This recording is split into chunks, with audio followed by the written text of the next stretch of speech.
Hello and welcome to part 2 of a video where I'm attempting to see if my grandfather's SX-70 camera still works. Part 1 was way back in February, and of course I'll link to it below.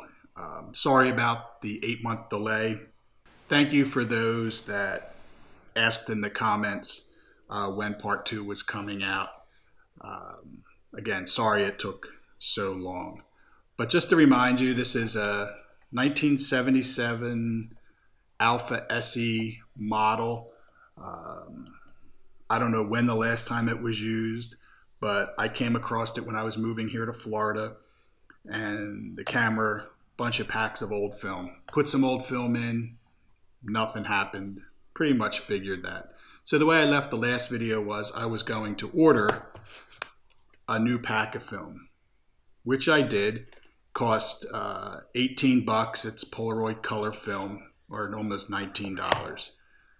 And this came in, and while I was waiting on this, I started looking online to see, well, how do I test this camera before I just put 20 bucks into it and just realize it doesn't work? So, saw some videos out there and ended up getting a battery pack. So Polaroid, as you may or may not know, the batteries are in the film pack, which is why the old film from 30 or more years ago did not work. Batteries are probably dead. But it's 6 volts. So 6 volts is 4 AA batteries. Saw a bunch of videos where people, bought this pack, and I'll link to this again below. It was about 7 bucks and you get 2 of them. Which I ended up using, breaking one, using one.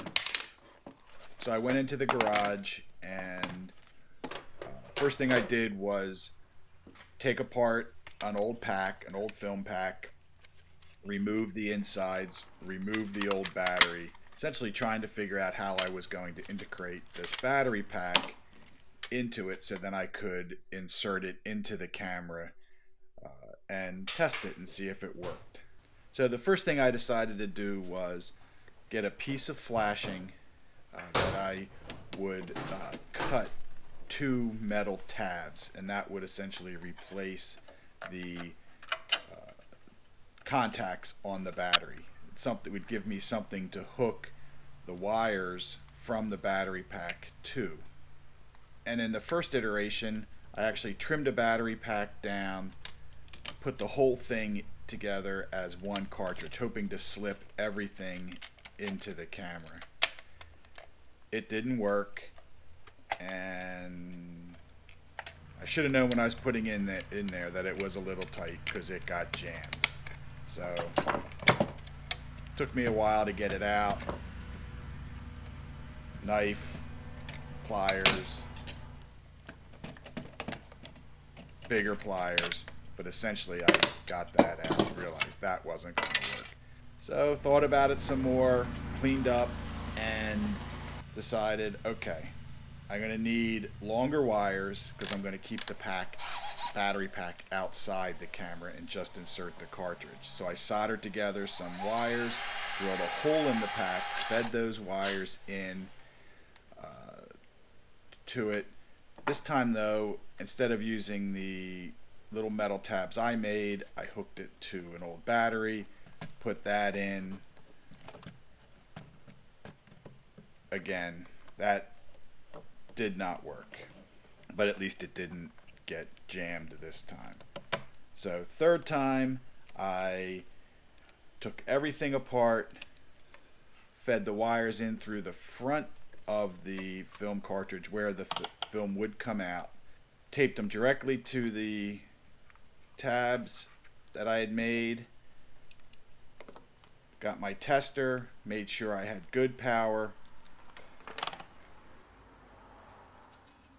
and then all I had to do then was feed it in to the camera, make sure not to pinch the cables when I shut it,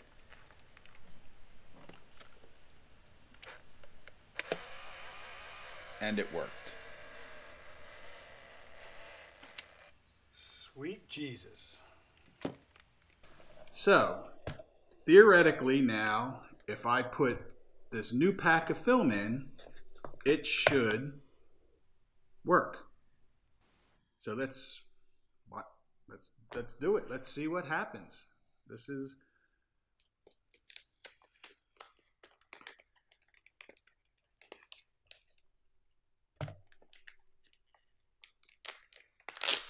so as I said, this costs about $18, $19. Okay. So we release it here. Put it in. Put it in.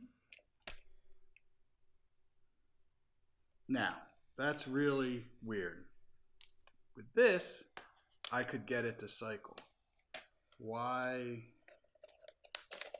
What is going on here?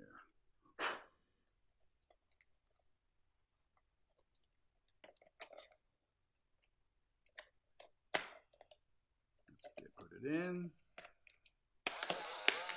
There we go. Look at that. Wow. So, I think the only thing left to do is go out and take some photographs.